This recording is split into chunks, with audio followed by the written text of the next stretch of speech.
بسم الله الرحمن الرحیم. د محمد بن قاسم داستان درنو اوریدونکو، 9 برخې ته مو هرکلی کوم. د ټولو دوست. تر نیمې شپې پورې د محمد بن قاسم ستومانه پوځیان د زخمیانو په پټۍ او د شهیدانو په ښخولو لګیا وو. د جنګ په میدان کې څلورو خواوو ته د دښمن د زخمي سپاهیانو زړه او فریاد اوچت وو. د شهیدانو له جنازې وروسته د مسلمانانو 18 کلن مشر چې ټوله ورځ یې په توره وهلو او نیزه ویستلو لاسونه شل سوي وو، ځای په اوږه کړ او د دښمن د زخمي سپاهیانو د تندې ماتولو لپاره یې اوبه واخیستې. هغه سترګې چې د جګړې په وخت کې د قهر او غوسې لمبې پکې ځلېدې، اوس د مات سوي او بېوسه دښمن د ټپیانو په لیدو نمجنې وې، او اوس هغوی ته د بښنې او مهربانۍ ډېوې پکې بلې وې. هغه لاس چې د دښمنانو پر سر یې توره د تندر په څېر را پرېوته، اوس یې په زخمونو مرهم پرېښود. د محمد بن قاسم سپاهیان له ستومانۍ نه بېسېکه سوي وو، خو دوی د خپل زلمي سالار په څېر یو روحاني خوند احساساوه. د دښمن زخمي پوځیان یې اوچت کړل او د کلا په مخ کې یې کتار کتار څملول. محمد بن قاسم د یوې غونډۍ په لمنه کې د چا د زګیرویو غږ واورېده او مشال یې اوچت کړ. هلته یې د څو مړو په منځ کې یوه زغره پوښ ځوان ولیده چې په زغره یې څو ځایه د وینو خاپونه وو او په پښتیو یې یو غشی ننوتلی و. د هغه له ښي لاس نه توره لوېدلې وه، په پکین لاس کې یې د سند بیرغ کلک نیولی و. له محمد بن قاسم سره زبیر، ناصرالدین، سعد او یو شمېر نور هم وو. هغه مشال یوه ملګري ته ورکړ، په خپله په ټپي ور ټیټ سو، د زخمي سر یې راوچت کړ، اوبه یې پرې وڅښلې. د څو غړپه اوبو له څښلو وروسته ځوان ورو ورو سترګې وغړولې او د محمد بن قاسم او نورو ملګرو له لیدو نه وروسته یې بیرغ په دواړو لاسو کلک ونیو. ناصرالدین زبیر ته وویل: زبیره، دی دې ونه پېژانده؟ هغه لږ ور وړاندې سو، زخمي ځوان ته یې وکتل، ویې ویل: دا خو بهیم سنګ دی. بهیم سنګ سترګې وغړولې، په شونډو یې یوه دردناکه مسکا راغله. ویې ویل: فتحه مو مبارک شه. د محمد بن قاسم په پوښتنه زبیر د بهیم سنګ خبره په عربي ترجمه کړه. محمد وویل: زه حیران یم چې له داسې زړور قومندان سره د سند پوځ مات سو او وتښتېده. بیا یې زبیر ته وویل: ته ده ته تکیه سه، زه به یې غشی وباسم. زبیر را وړاندې سو، بهیم سنګ ته یې تکیه ورکړه. محمد بن قاسم هغه ته لاس ور اوږد کړ. بهیم سنګ بیرغ پرېښود او د هغه لاس یې ونیو. محمد بن قاسم ناصرالدین ته اشاره وکړه. هغه د بهیم سنګ دواړه لاس ونیول، غشی یې ترې وایست او لرې یې وغورځاوه. بیا یې ناصرالدین ته د زغرې د ایستلو اشاره وکړه. د بهیم سنګ زخم زیات ژور نه و، خو د ډېرې وینې د بهېدو له امله هغه زیات بېسېکه سوی و. محمد بن قاسم چې د هغه له زخم تړلو او مرهم نه وزګار سو، امر یې وکړ چې دی کلا ته ورسوي او پخپله د نورو زخمیانو په خدمت بوخت سو. زهرا خپلو ټپونو ته زیات اهمیت ور نه کړ. د پخوا په شان سهار پورته سوه او له ناهید سره د سهار په لمانځه ودرېده. د لمانځه له ادا کولو وروسته بېرته په خپله بستره څملاسته او ویې ویل: ناهیدې، کاشکې زه ډېره ټپي وای او ستا د پټۍ لګولو نه مې خوند اخیسته. ناهید په مسکا ځواب ورکړ: ته زما د خدمت په خیال کې یې که د خالد؟ زهرا په باړخوګانو کې د حیا سرخي وځلېده. دروازه ناصرالدین وټکوله او ویې ویل: ما ته د ننوتلو اجازه راکوئ؟ ناهید اوچته سوه. بلې کوټې ته د تګ په حال کې یې ورته وویل: اوس جګه سه که نه؟ زهرا وویل: که نه نو څه به وسي؟ ناهید وویل: که نه نو واده به دې د دې بل تر فتحې پورې وځنډېږي. د زهرا زړه په درزا سو، جګه سوه، د ناهید لمن یې ونیوله. ویې ویل: ناهیدې خورې، دا څه معامله ده؟ رښتیا راته ووایه. ناهید خپله لمن ترې خلاصه کړه. ویې ویل: ستا ورور بهر ولاړ دی، ما پرېږده. زهرا وویل: نه، تر څو ما ته سمه خبره ونه کړې نه دې پرېږدم. بیا یې په زوره وویل: وروره لږ تم سه، زه له ناهید خور سره څه خبره کوم. ښه اوس ووایه. ناهید وویل: ښه ده، درته وایم. ناهید وویل: ښه ده، درته وایم، یې واوره. د شپې چې سعد راغی ستا پوښتنه یې وکړه ما ټول حال ورته ووایه ستا د زړه ټول کیفیت مې ورته تیر کړ هغه ته د مخه هم تر ډیره په دې اړه پټه لیدلې وي ستا به په یاد وي چې کله کلا ته راورسېدو هغه ستا ورور یوې خواته ورسره ګوښه کړ زهرا وویل نو هغه به زما ورور ته څه ویلي وي ناهید وویل همدا خبره چې باید د تا او خالد واده وسي زهرا وویل خورې رښتیا ووایه ټوکې مه کوه ناهید وویل لیونۍ ټوکې نه کوم ستا ورور به اوس زما خبرې تایید کړي د زهرا په سترګو کې د خوښۍ اوښکې وځلېدې ناهید وویل هو ته ژاړې زما ورور دې خوښ نه دی زهرا په مسکا ځواب ورکړ نه ناهید وویل نو زه ستا ورور ته خپله ووایم چې تا په واده مجبوره نه کړي ورته ووایم ناهید په یوه شوخه مسکا دروازې ته ورنږدې سوه خو زهرا ور وړاندې سوه او ورسره غیږ په غیږ سوه ویې ویل زما خورې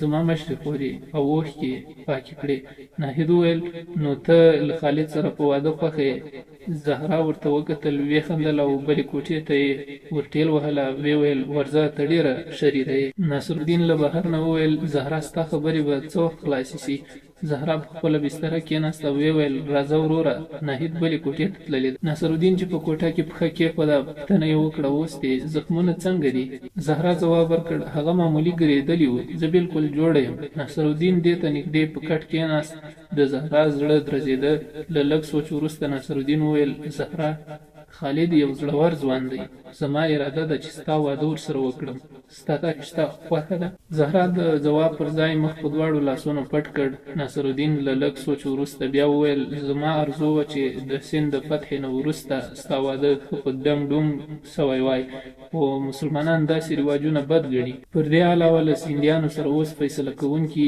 جنګونه لا پاتې دي سپاهي په خپل ژوند هیڅ باور نه لري زه غواړم چې تا په خپلو لاسونو خالد ته وسپارم ناهید له تا سره ډیره مینه لري هغه به ستا خیال ساتي او زه به په زیات ډاډ د اسلام خدمت ته زهرا په دې سرګردانۍ کې له ما سره تا ته له دعا پرته نور هیڅ نسته که له ما سره د نړۍ ټول دولت وای هم ما به په تا شیندلی و زهرا وویل وروره بیا یې د ناصرالدین په غېږ کې سر ورکېښود او په سلګو یې وویل ما ته د هیڅ شي ضرورت نسته ناصرالدین په مینه د زهرا په سر لاس راکش کړ او ویې ویل زهرا زما خو اراده ده چې همدا نن ستاسې واده وسي پوځ 3-4 ورځې نور هم دلته پاتې کېږي خو دا هم امکان لري چې ناڅاپه له دې بل نه د راجا د لښکر د حملې خبر راسي او موږ هم ناڅاپي روان سو سعد محمد بن قاسم ته هم دغه خبره کړې او هغه ډېر خوښ دی سعد له خالد نه هم پوښتنه کړې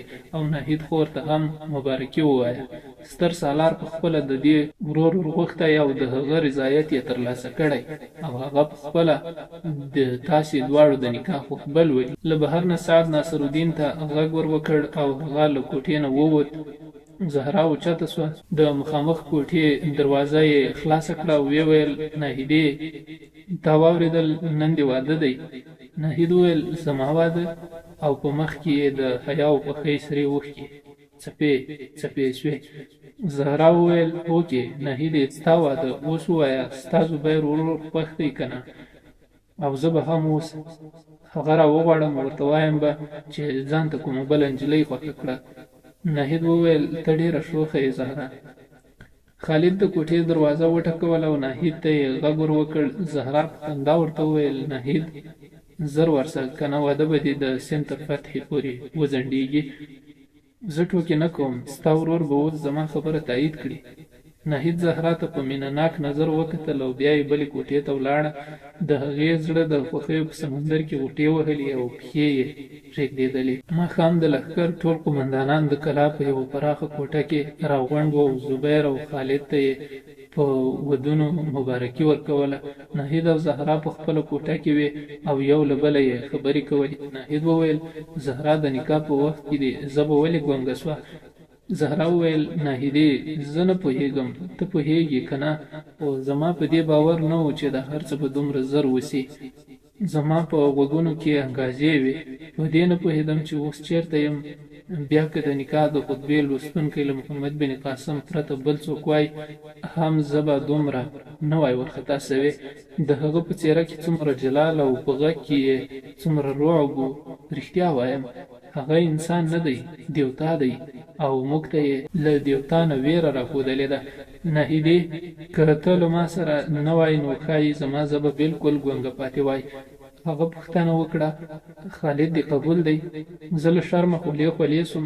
ناهیدې تر اوسه پورې زما باور نه کېده چې زما واده ستا له ورور سره سوی. کله کله خو په ذهن کې راګرځي چې زه یو خوب وینم. آیا تا ته خپل واده خوب نه ښکاري؟ زهرا مسکی سوه او ناهیدې په غاړه کې لاس ور امیل کړل او په غېږ کې یې ونیوه. ناهید د زهرا په ښکلو او تورو ویښتانو کې ګوتې وهلې. ناڅاپه یې یو څه په خیال کې ور وګرځېدل. بیا یې له خپلې غاړې نه د غمیو هار راوښکه او د زهرا په غاړه کې یې ور واچاو. زهرا وویل: نه نه، دا له تا سره ښه ښکاري. ناهید ور غبرګه کړه: له ما سره بل ستا، ما ته خالد راکړی دی. دا یې وویل او بیا یې د قیمتي غمي ګوته هم راوایستله او د زهرا له احتجاج سره یې هغې ته ور په ګوته کړه. ویې ویل: ګوره، که ته زما خوښي غواړې نو دا مه لرې کوه. زهرا غمجنه غوندې سوه. ناهید ته یې وکتل. زهرا وویل: ته ولې خفه سوې؟ زما ګاڼه ښه نه ایسي. اوس یې ستاسې په وطن کې استعمال رواج دی. زهرا وویل: خو زموږ په وطن کې ورېندار د خاوند خور ته څه ورکوي، ترې اخلي یې نه، او زه له کوره دومره لرې. ناهیدې خبر ور وڅه کړه. ویې ویل: لیونۍ، ورېندار مې نن سوې، تر اوسه پورې مې ډېره موده وړوکې خور وې. زهرا وویل: ناهیدې، د سند له فتحې نه وروسته زما د ورور اراده ده چې څو ورځې هلته ولاړه سم. کاشکې ته هم له موږ سره ولاړه شې. زموږ کور د سمندر په غاړه په یوه کوچنۍ کلا کې دی. دریو خواوو ته یې د امونو پراخه باغونه دي. په منځ کې یوه ویاله بهیږي. ما به د دې ویالې په غاړه په یوه ونه زانګو اچوله او ډالونه به مې خوړل. د برسات په موسم کې به د دې ویالې اوبه ډېرې تیزې بهېدلې او زه به له خپلو سهیلیو سره پکې لمبېدم. په باران کې به مو امونه راښکول او خوړل مو. تر شاتو خواږه ام. له باغ نه لږ وړاندې یو ښکلی لوی ډنډ و. موږ به په اوبو کې لامبل او لوبې مو کولې او کنول، یعنې نیلوفر ګلونه به مو رشکول. ناهیدې، زه به تا خامخا هلته بیایم. ناهید ځواب ورکړ: خدای دې زموږ پوځ ته بری ورکړي. امکان لري له سند نه وروسته زموږ پوځ ستاسې ښار ته مخه کړي. زهرا وویل: خدای دې هغه ورځ زر راولي او زه به په خپلو لاسونو په هغه کلا د اسلام بیرغ ورپوم. ناهیدې، زه حیرانه یم چې زما په خیالونو کې دومره ژور بدلون څه ډول راغی. زما له ټیټ ذاتو نه ډېر نفرت و. یوه ورځ زه له خپلو سهیلیو سره د ډنډ غاړې ته تللی وم. هلته یو ټیټ ذاتي هلک لمبل. موږ هغه په ډبرو دومره وویست چې بې سده سو. یوه ورځ زموږ د باغ تر څنګ یو ټیټ ذاتی مسافر تېرېده. لاندې لوېدلي څو امونه یې راټول کړل. زموږ مزدورانو 8 ورځې په ونه پورې تړلی و. زه څو ځلې هلته ورغلم. ته به حیرانه سې چې هغه به ما وږی تږی ولید. هېڅ مې زړه ورباندې نه بدېده. اوس که زه هلته ولاړه سم، د شاوخوا ټولو ټیټ ذاتو ته به وایم چې راسئ زموږ د باغ امونه وخورئ، زموږ د څا یخې او خوږې اوبه وڅښئ. د هغوی تر ټولو ستر ارمان به دا و چې زموږ مندرونو ته راسي او زموږ د خدایانو عبادت وکړي. زه به اوس دوی ته دا پیغام یوسم چې مسلمانان دې هېواد ته د داسې عبادت ځایونو جوړولو لپاره راغلي دي چې یو غریب له یو نواب سره یو ځای پکې عبادت کولی سي، بلکې یو غریب له نواب نه مخکې هم درېدلی سي. ناهید وویل: خدای دې ستا دغه آرزو پوره کړي.